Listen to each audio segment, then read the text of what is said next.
responsables. El Fondo de Previsión Social del Colegio de Ingenieros de Venezuela presenta. A partir de este momento, todas las voces se unen en una sola señal. RCR presenta Conexión 750 con María Alejandra Trujillo. Muy buenas tardes, amigos de Radio Caracas Radio. Lo mejor este lunes 8 de febrero del año 2021. Todo el equipo que trabaja para ustedes a partir de esta hora los saluda. Variada y abundante información que compartir y analizar como es costumbre la tarde de hoy. Simplemente algunos titulares de las noticias que vamos a desarrollar durante el programa, porque ya tenemos a nuestro primer invitado vía telefónica. El presidente de Colombia, Iván Duque, acaba de anunciar que decidió regularizar a más de 1 millón de migrantes y refugiados venezolanos que están en territorio colombiano. La declaración la ofreció junto al Alto Comisionado para Refugiados de ACNUR, de Naciones Unidas. Hablaremos al respecto durante la tarde de hoy, sobre todo tomando en cuenta las declaraciones que contrastan con esta decisión del presidente de Chile, Sebastián Piñera, advirtiendo que no quiere, mejor dicho, cerrar la puerta a la migración ilegal. También tomaremos nota, hablaremos con nuestro invitado sobre lo que está ocurriendo en el sur de nuestro país. En Guayana hoy estaba convocada una actividad para hablar acerca de la crisis laboral en las empresas básicas, los bajos salarios, y veremos algunas de las imágenes que captaron medios de comunicación y sobre todo redes sociales. Por último, bueno, lo dicho, en Ecuador, posiblemente dos candidatos de izquierda vayan a la segunda vuelta. Habrá que ver qué ocurre con el conteo final. De momento, a esta hora, el candidato de centro derecha, Guillermo Lasso, empresario, ofrece una rueda de prensa asumiendo su posición, tomando en cuenta que lo separan solo décimas del segundo lugar, y si esto se mantiene, quedaría fuera de la carrera de cara a la segunda vuelta presidencial. Esto es Conexión 750. Comenzamos. ¿Qué está pasando en este país?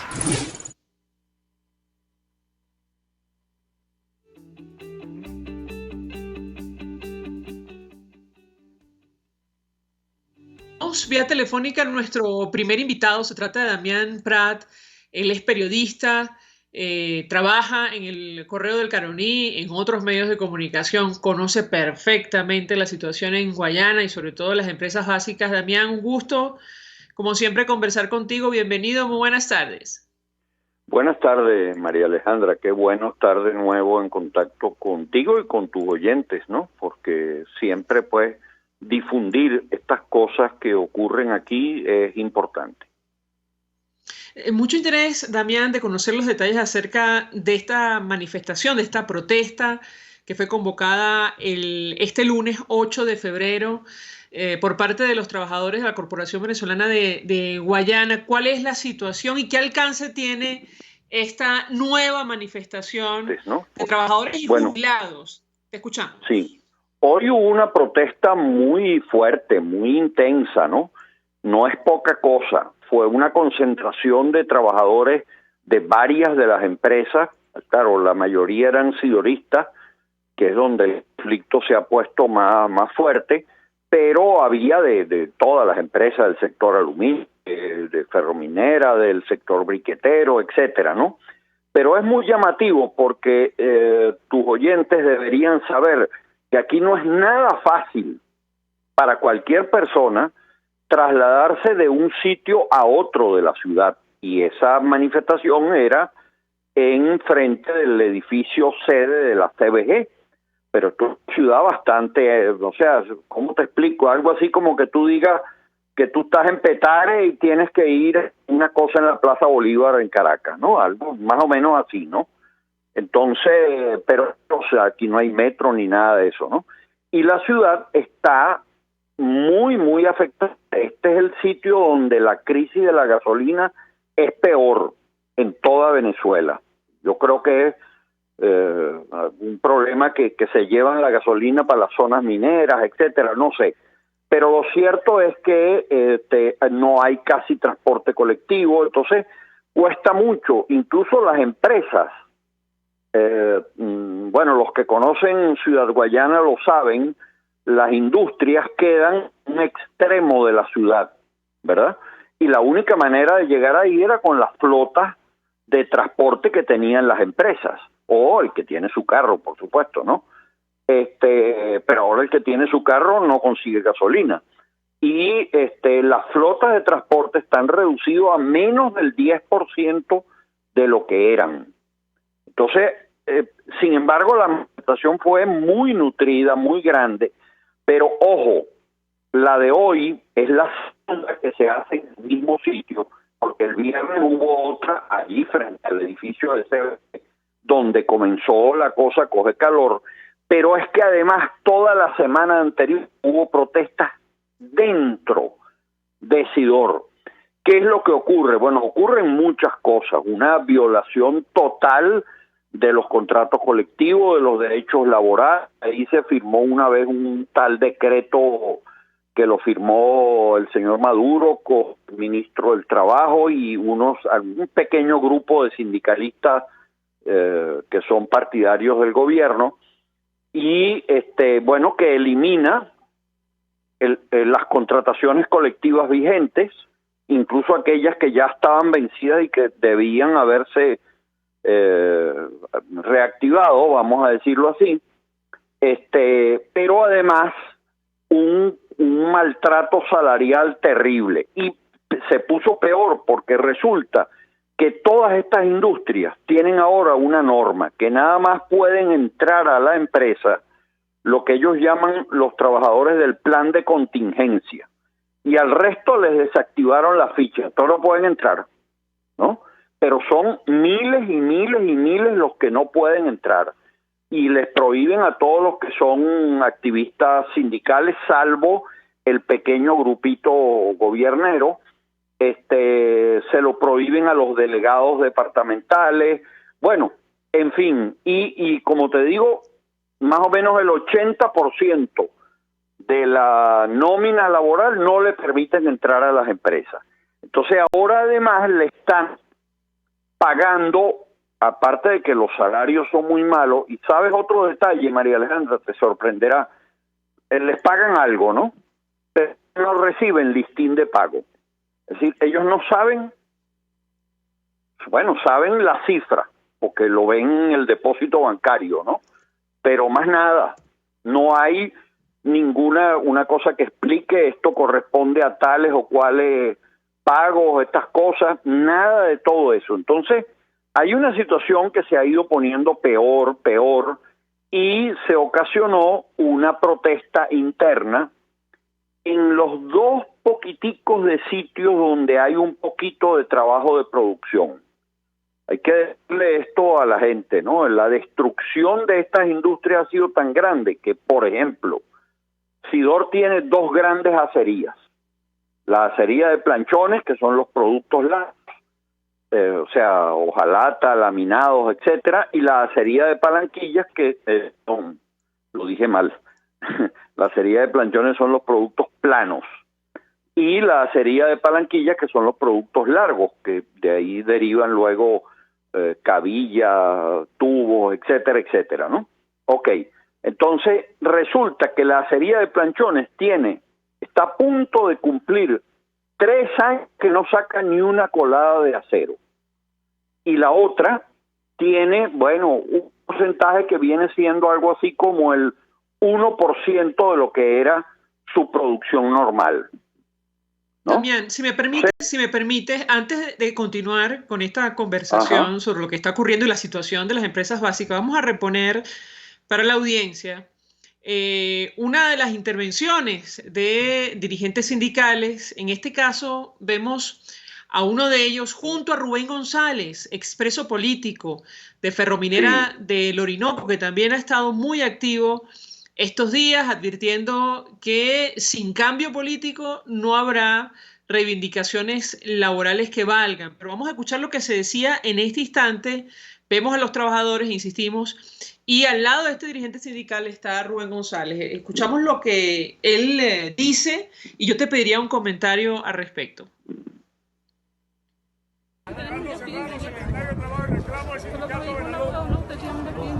hay diferencia en el trato de los sionistas con las demás empresas.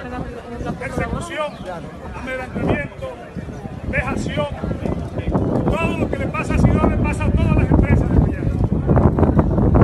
Y el estómago del ser humano no tiene color político. El que quiera aprender que este es un acto político es porque no está pasando hambre. Aquí estamos unidos porque el pueblo se está muriendo de hambre. Y la máquina que produce este país, los trabajadores, que es el eje fundamental de cualquier desarrollo de un país, hoy están golpeados por el estómago. Hoy la familia está desintegrada con nuestros hijos en el extranjero porque nuestro salario se volvió prisa. El llamado a todos los trabajadores de Benalún: no se queden en sus casas muriéndose de hambre, abrazando a su familia. Levanta tu corazón, levanta tus manos y sal con la voz a luchar y a protestar por la calidad de vida. También yo quisiera tu comentario. La situación es dramática, Sí, se repite, bueno, yo diría por que la a lo voz largo y ancho del país, pero literalmente ellos denuncian que se están muriendo de hambre, trabajadores que en otra época tenían una condición laboral, tú me corregirás si me equivoco, de las mejores de Venezuela, al menos los que estaban en las empresas básicas. Te escuchamos. Sí. Bueno, Fernando es dirigente sindical de Benalún, es de los que no dejan que entre a la empresa, de los que tienen bloqueado, etcétera, ¿no? Y en el caso de Rubén, que estaba a su lado, es todavía no solo que estuvo 22 meses preso, como ustedes lo informaron muchas veces a lo largo de ese tiempo, sino que él es el legítimo secretario general del sindicato de Ferrominera, pero el sindicato fue intervenido por el gobierno, les quitaron hasta la sede del sindicato, los tienen a todos ellos prohibido su ingreso a la empresa, bueno, etcétera, ¿no? Pero él se ha mantenido luchando a pesar de todas esas cosas y todo ese grupo grande de trabajadores agrupados en la intersectorial de trabajadores de Guayana y en la unidad en la coincidencia. Y claro, ellos reclaman el tema salarial y laboral, pero van más allá, como lo dijo Fernando Serrano allí, ¿no? Van más allá. El problema sigue siendo el del regreso a la democracia y el regreso a la Constitución para poder reconstruir esas empresas. Hay que pensar, María Alejandra, que esa inmensa cantidad de trabajadores, porque son más de 40,000 trabajadores de las industrias, entonces son 40,000 familias, pero piensa que ellos a su vez eran grandes consumidores y entonces le daban actividad económica e ingresos, etcétera, a otras miles de familias más que estaban allí. Yo en mi programa de radio pongo muchas veces el ejemplo. Esa gente llegaba al inicio del año escolar y compraba para sus hijos o para sus nietos, ¿verdad? El uniforme, los zapaticos, la cosa. Eso ya no se puede hacer. Y todos los trabajadores que están en esas industrias que producían eso, pero además en el resto de Venezuela, porque resulta que la producción industrial de Sidor, de Benalún, de Alcázar, etcétera, una buena parte se vendía a empresas en toda Venezuela que generaban empleo, ¿no? Te pongo 1000 ejemplos, o sea, piensa, por ejemplo, todos los laminados de acero o de aluminio que iban a la industria automotriz, por decirte algo, o los rollos de alambrón que sacaba Sidor que iban a plantas que están en Carabobo que producían clavos, tornillos, etcétera, etcétera. Bueno, todo eso está acabado, entonces eso impacta, es un desastre sobre buena parte de el país, o sea, sobre decenas de miles de otras familias en otras partes de Venezuela. También yo pongo mucho el ejemplo a propósito de lo que ha ocurrido en Guiria y en esta zona de la costa de allá, que estos trabajadores con tremenda frecuencia tomaban en sus vacaciones y se iban para esos pueblos, ¿no? Y bueno, se alojaban en posadas, comían, etcétera. Bueno, y había miles de familias en esa costa que en parte vivían de ese turismo interno. Claro, no era solo el de aquí, ¿no? Pero, porque también llegaba gente de otras regiones del país, pero evidentemente eso era eso se ha perdido. Entonces, el daño que se le ha causado a estas industrias y a estas familias trabajadoras impacta sobre otras miles de familias en toda Venezuela. Perdona que te pregunte, dos inquietudes. La primera tiene que ver con un artículo que publicaba justo el Correo del Caroní advirtiendo que el pago de menos de $10 en la última quincena es lo que generó una parada productiva y 2 protestas fuera de la planta. Yo te pediría un comentario sobre este tema. Efectivamente, $10 en este momento en Venezuela no alcanza para nada. Eso en primer lugar. Y en segundo lugar, ¿hasta dónde crees tú que están dispuestos a llegar los trabajadores en esta oportunidad? Te escuchamos.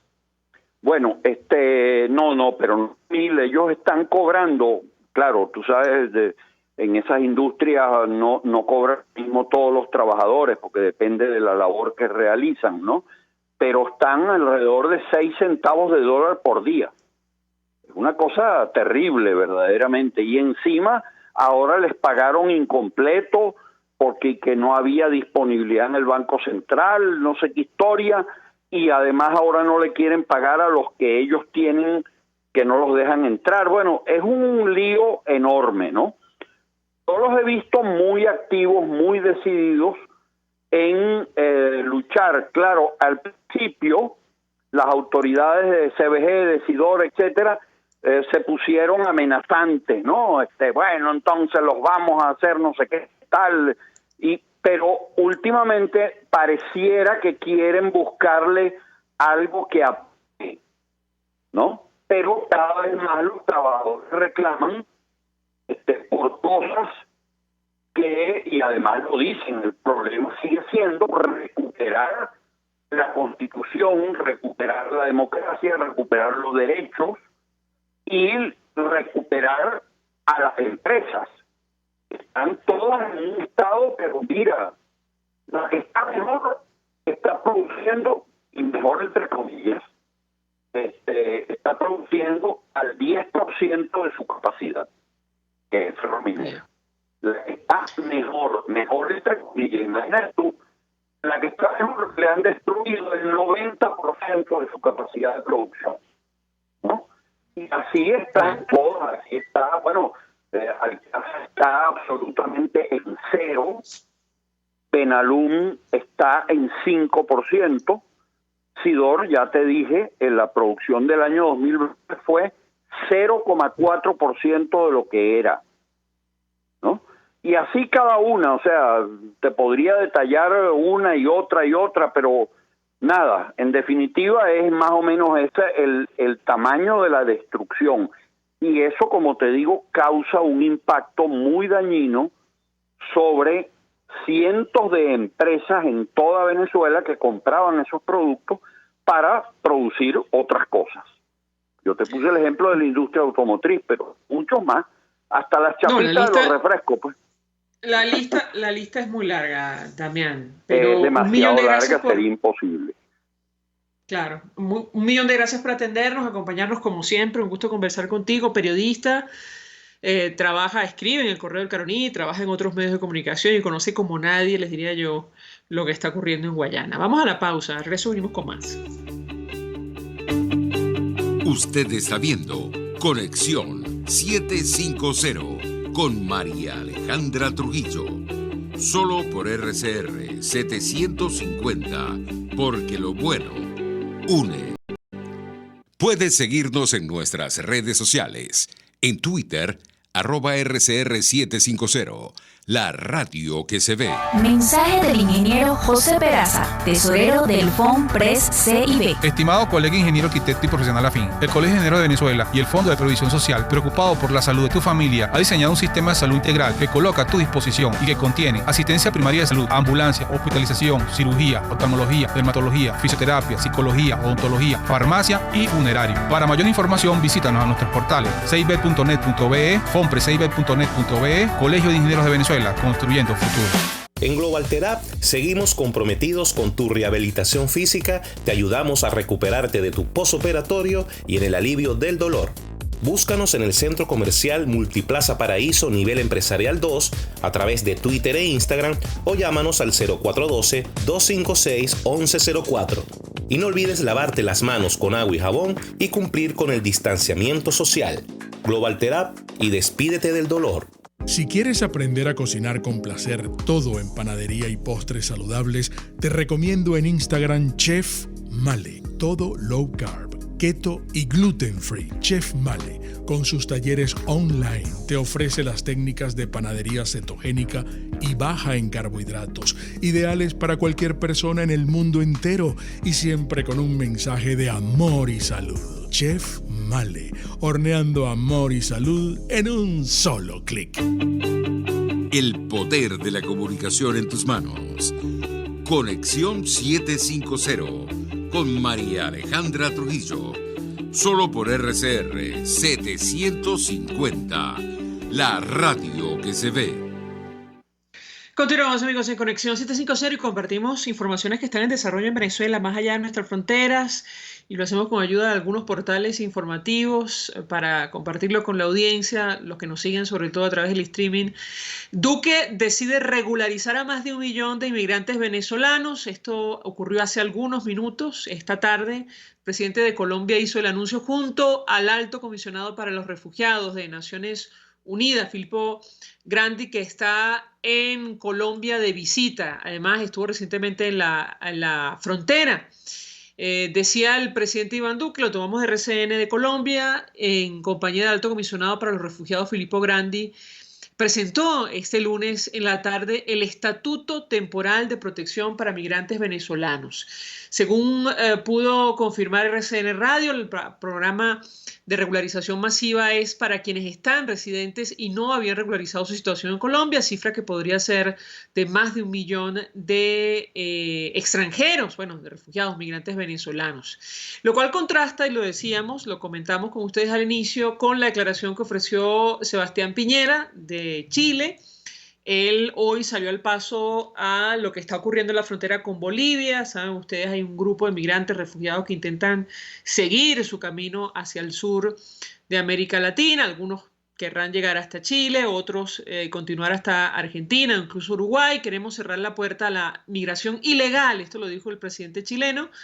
En Chile hay 1.4 millones de migrantes y la mayoría son venezolanos. La semana pasada fallecieron un connacional y una colombiana entre las localidades de Colchane, en Chile, y Pisiga, en Bolivia, debido a las extremas condiciones climatológicas, una situación francamente que jamás tuvo que ocurrir en nuestro país. Lamentablemente es la consecuencia no solo de la crisis humanitaria compleja, y siempre lo comentamos, el modelo ideológico que se han empeñado en imponer en Venezuela, que ha fracasado en todas partes del mundo, como queda en evidencia con lo que está ocurriendo en las empresas básicas. Y lo comentábamos también hace algunos minutos.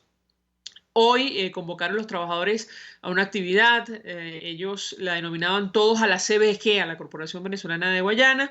Queremos respuestas y solución, y ellos iban a exhortar a la directiva a dar respuesta a los trabajadores. Esto me parece que no ocurrió en la práctica. Y lo dicho, presentamos para ustedes el video donde está Rubén González, otros dirigentes sindicales, protesta de trabajadores de las empresas de los sectores de hierro, aluminio, frente al edificio de la CBG en Altavista, en Puerto Ordaz, y se suman a la huelga de empleados de Sidor, quienes exigen beneficios laborales y la reactivación de las industrias y lo mínimo que se cumpla la ley, sobre todo la Constitución. Además, en el ámbito internacional, los ojos de América Latina puestos ahora mismo en Ecuador. El candidato Rafael Correa gana la primera vuelta de las presidenciales en Ecuador. Claro, no tuvo los suficientes votos para llegar a la presidencia. Tendrá que medirse en una segunda vuelta. Andrés Arauz se impone en unos comicios que tendrán su desenlace en abril y en los que ha sorprendido el auge del movimiento indígena. Y bueno, nadie aprende en cabeza ajena, esto lo decimos nosotros a propósito del posible regreso del correísmo a Ecuador. Vamos a reponer las declaraciones que ofrecía hace algunos minutos el presidente de Colombia, Iván Duque, dando a conocer este plan para regularizar a más de 1 millón de venezolanos que están de forma ilegal en el país vecino, y además que incluiría a toda la población migrante de nuestro país. Escuchemos al presidente Duque.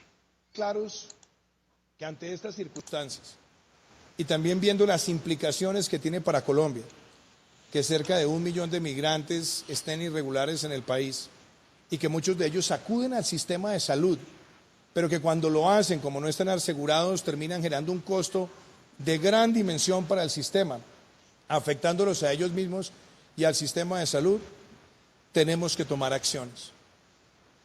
Pero no acciones ni basadas en el miedo ni en el rechazo, sino basados en la coherencia frente a la fraternidad.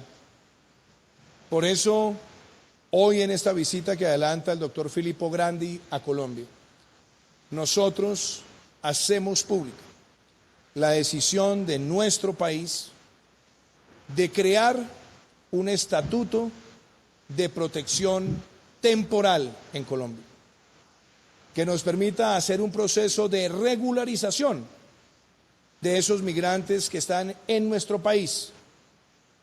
Los que ya están regularizados no tendrán que acudir a estar haciendo actualizaciones constantes de sus permisos, sino que tendrán un proceso de mayor estabilidad.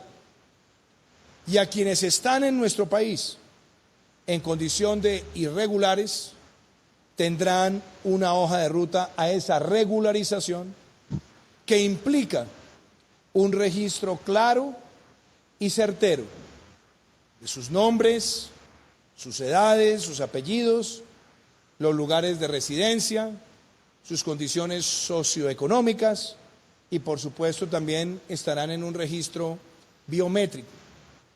Tendrán esa certificación del estatus de protección temporal y tendrán también la posibilidad de, en la presencia en nuestro país, de tener un acceso mucho más transparente al que tienen hoy frente a la relación con el Estado.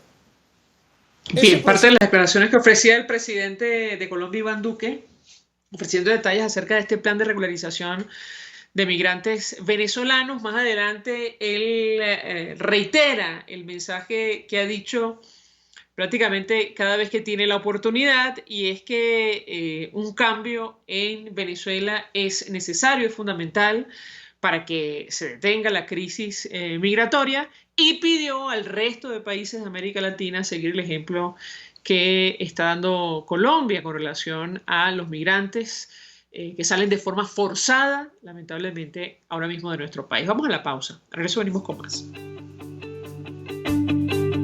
Estás en sintonía de Conexión 750 con María Alejandra Trujillo, solo por RCR 750, porque lo bueno une. Sintonícenos a través de Periscope, @RCR750, la radio que se ve.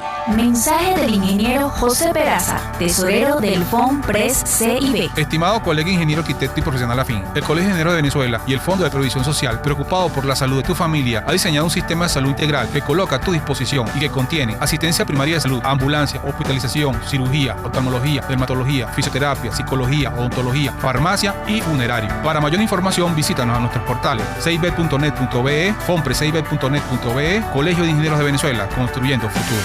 El que sabe de sabor sabe de saber que Del Corso es la clásica pastelería italiana de Caracas. Qué ricos sus dulces típicos tradicionales, como los auténticos cannoli, la sfogliatella o la cola de langosta, no tienen comparación. La pasta seca de almendras y chocolate o su gran variedad de tortas, cumpleaños, bodas, bautizos o comuniones, reuniones familiares o eventos corporativos. Teléfono 0212-941-1971. Pastelería Del Corso, la pastelería italiana por tradición y excelencia. Una ventana para las propuestas y denuncias de las comunidades populares de Venezuela. Evelyn Martínez y la Red de Ciudadanos llegan debatiendo problemas y promoviendo soluciones. Es el Radar de los Barrios. por la autonomía de los movimientos sociales que no pueden ser complementos de partidos o gobiernos. El Radar de los Barrios, de lunes a viernes, a partir de las 10 de la mañana, por RCR 750 AM. RCR 750 AM, porque lo bueno une. María Alejandra Trujillo te acompaña en Conexión 750, solo en RCR 750, la radio que se ve. Claro y raspado. Continuamos, amigos, en Conexión 750 y a esta hora hablamos ampliamente acerca del telón de fondo de esta crisis, la situación económica en nuestro país, en el mundo. Nos acompaña José Morales Arilla. Él es PhD, candidato a Políticas Públicas de la Universidad de Harvard Kennedy School. Además es caraqueño y guayanés, o sea, que conoce perfectamente el tema que debatimos más temprano con Damián Prat sobre las empresas básicas. José Morales, 1.000.000 de gracias por atendernos. Buenas tardes.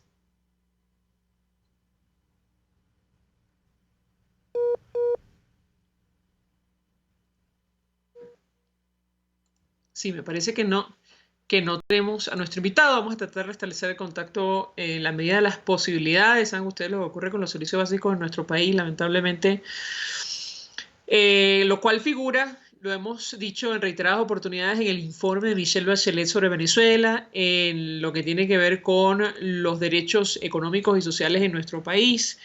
Ella allí advierte, lo deja en blanco y negro, que la corrupción, el desvío de recursos, la subinversión es lo que explica lo que ocurre con los servicios básicos en Venezuela. Ella menciona allí la electricidad, agua potable, gas doméstico, y nosotros siempre incluimos la telefonía básica, celular y el internet. Porque no es precisamente por falta de dinero, un tema que vamos a debatir con nuestro siguiente invitado. Hace algunos días, sin ir más lejos, el economista y diputado ahora mismo en el exilio José Guerra recordaba la cantidad ingente de recursos que manejó esta administración y él se refería a la de Chávez y la de Maduro. 991.798 millones de dólares, casi 1.000.000 de millones de dólares, solo por cuenta de ingresos petroleros, una cifra que certificó, por cierto, me parece que el año pasado el propio Banco Central de Venezuela, una cantidad que se pierde de vista, que nadie sabe dónde está, o mejor dicho, sí sabemos dónde está, aparte terminó en cuentas privadas en Andorra, en Estados Unidos, en Suiza, en España y en tantas partes. Nos acompaña, ahora sí lo tenemos, vía telefónica, a ver si tenemos suerte. Nuestro siguiente invitado, se trata de José Morales Arilla. 1.000.000 de gracias por atendernos. Buenas tardes. Buenas tardes, muchas gracias por la invitación.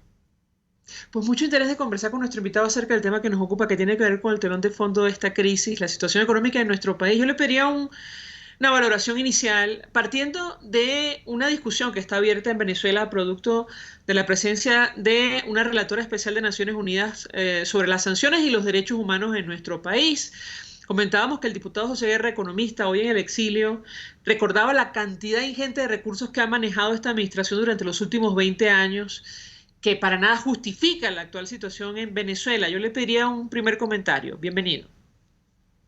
No, muchas gracias por la invitación. No, de acuerdo con el planteamiento y el énfasis que pone el diputado Guerra sobre el hecho de que digamos, las administraciones chavistas han recibido más de o alrededor de $1 billón,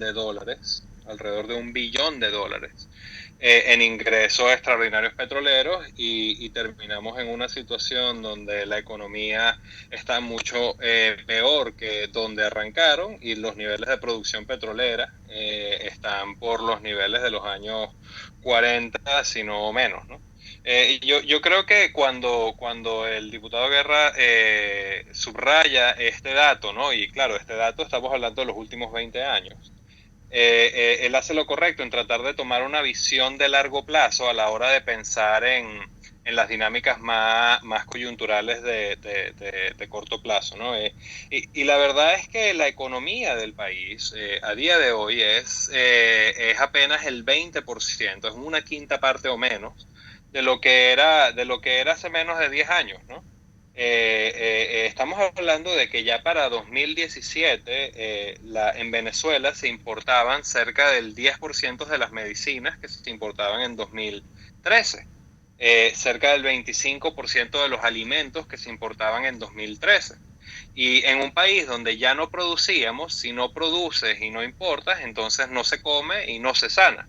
Entonces, distintas encuestas como los esfuerzos de la Universidad Católica y otras casas de estudio relacionados con la encuesta en COVID empezaron a detectar alrededor de 2016, 2017 pérdidas involuntarias de peso grandísimas. Se notó que en Venezuela reaparecieron un número de enfermedades previamente erradicadas y todo eso se asoció, era el telón de fondo del proceso en el cual 10% de nuestra población consideró que era mejor lanzarse al vacío en carreteras tratando de buscar una mejor vida en otros países que seguir adentro y tener la certidumbre de no poder conseguir las 2.000 calorías al día que todos necesitamos para vivir, ¿no? Y entonces, claro, cuando uno contrasta el $1 billón que recibieron las administraciones chavistas con el grado de despauperización que empezamos a vivir en esos momentos, uno empieza a encontrar las razones de esa crisis, ¿no? Y las razones están claramente en la naturaleza cleptocrática de las políticas económicas que se implementaron durante todos esos años, ¿no? Es decir, y perdón que me interrumpa, ¿usted cree que lo que ocurre en Venezuela está hecho así por diseño, o me equivoco? Sí, los beneficios de estar en el poder eran tan grandes porque podía simplemente explotar un montón de oportunidades vinculadas a estar bien conectado con el régimen, que no había ninguna razón por la cual se admitieran fenómenos o procesos que pusieran en peligro el control sobre el poder político en Venezuela, ¿no? Entonces, eso nos lleva al proceso político que nos llevó de 2015 a 2017, ¿no? La oposición gana la mayoría calificada de la Asamblea Nacional, pero le quitan lo primero la mayoría calificada, luego no le dejan legislar, luego le quitan la oportunidad del referéndum revocatorio como válvula de escape, luego la reprimen en la calle durante los principios de 2017 y luego encima le imponen inconstitucionalmente el poder supraconstitucional de la Asamblea Constituyente. Entonces, ya en ese momento le estaban dejando muy claro al país que por las buenas, por la vía electoral, como establece la Constitución, que siempre, que digamos, era la aspiración de todos los venezolanos, no había una salida de el control oficial del poder y del Estado venezolano. Y en ese contexto es que aparecen las sanciones en Venezuela. En respuesta a ese proceso, es que en finales de agosto de 2017, cuando, digamos, ya ocurre lo de la Asamblea Nacional Constituyente, cuando ya ocurre todo el proceso del que acabamos de hablar, aparecen las primeras sanciones financieras a PDVSA. Las cuales establecían como un límite legal a transacciones financieras que ya no se estaban dando porque ya en el mundo se entendía la insolvencia del Estado venezolano y la insolvencia de PDVSA y nadie estaba dispuesto a prestarle a PDVSA, salvo con cláusulas o tasas, digamos, expropiatorias, como lo que terminó siendo los bonos que establecieron la garantía de Citgo para la única forma en la que el chavismo tenía para levantar recursos de mercados internacionales. Solamente ese tipo de cláusulas le permitían levantar recursos. Entonces, eso nos lleva al proceso de sanciones, el primer, como te digo, el primer gran proceso de sanciones no individuales, sino a PDVSA o al país. Se establecen en agosto de 2017 y el segundo proceso grande se da a finales de enero de 2019 cuando ya se trasciende como el aspecto financiero y se establecen límites a transacciones o relaciones comerciales de cualquier ente que opere en los Estados Unidos con PDVSA o con el Estado, distintos entes del Estado venezolano. Y entonces, esto ha llevado a toda una conversación sobre cuál ha sido el efecto económico de las sanciones, ¿no? Y de esto se ha dicho de todo, ¿no? Se ha dicho que 40.000 venezolanos han muerto producto de las sanciones, han habido miles de millones de pérdidas en ingresos, que la falta de comida, de bebida, de gasolina es por culpa de las sanciones. Y bueno, es una conversación académica importante de dar, pero que en el fondo yo considero que las estimaciones en estos ejercicios están bastante sesgadas, y que en verdad hay una inviabilidad de fondo para poder medir el efecto de las sanciones, ¿no? Por un lado, ¿sí?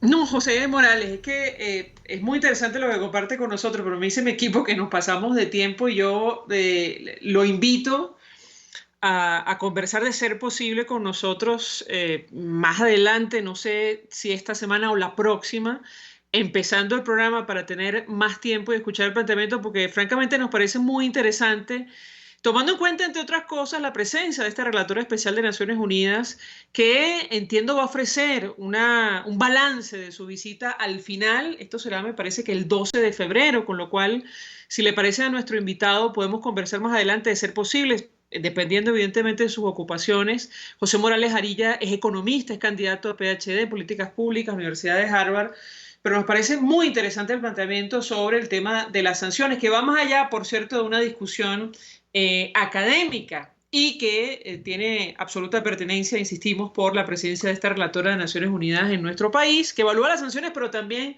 los derechos humanos. Gracias a nuestro invitado por atendernos, acompañarnos la tarde de hoy. Insisto, lo llamaremos, trataremos de contactarlo más adelante porque es muy interesante el planteamiento que ha compartido con nosotros, pero se nos ha agotado el tiempo. De hecho, nos pasamos de tiempo el día de hoy. Nosotros nos despedimos, lo hacemos en nombre de todo el equipo. Nos encontramos mañana. Mensaje del ingeniero José Peraza, tesorero del FOMPRES CIB. Estimado colega ingeniero, arquitecto y profesional afín, el Colegio de Ingenieros de Venezuela y el Fondo de Previsión Social, preocupado por la salud de tu familia, ha diseñado un sistema de salud integral que coloca a tu disposición y que contiene asistencia primaria de salud, ambulancia, hospitalización, cirugía, oftalmología, dermatología, fisioterapia, psicología, odontología, farmacia y funerario. Para mayor información, visítanos a nuestros portales cib.net.be, fomprescib.net.be, Colegio de Ingenieros de Venezuela, construyendo futuro. El Fondo de Previsión Social del Colegio de Ingenieros de Venezuela presentó. RCR presentó Conexión 750 con María Alejandra Trujillo. Solo por RCR 750.